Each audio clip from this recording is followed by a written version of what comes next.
Mga kabrigada, yung driver po ng bus na sangkot sa malagim na aksidente sa SCTX. No show yan sa pagdinig ng LTFRB.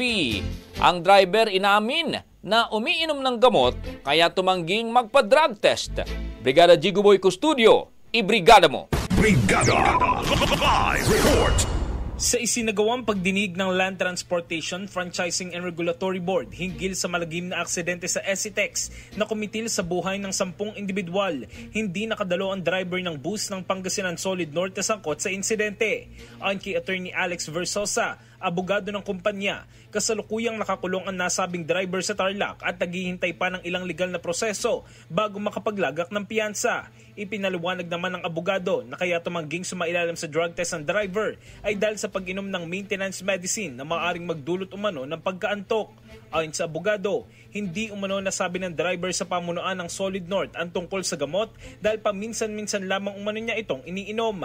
Mariin namang itinanggi ng abogado na nagtatago ang konduktor ng bus. Aniya, nahihirapan lamang itong makalakad bunsod ng tinamong pinsala sa paa.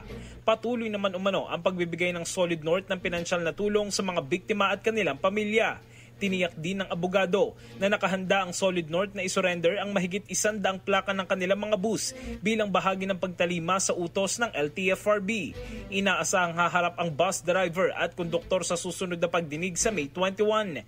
Hiniling din ng LTFRB na dumulo sa pagdinig ang mekaniko upang malaman ang roadworthiness ng mga sasakyan ng Solid North. Kabilang din sa ipapatawag ang opisyal ng kumpanya upang maipaliwanag ang kanilang mga health protocols. In the heart of changing lives, ako si Brigada Jigo Custodio ng 105.1 Brigada News of Manila, The Music News Authority. Ang bahaging ito ay hatid sa atin ng Power Cell Salabat, ginhawa ng bawat nangangarap.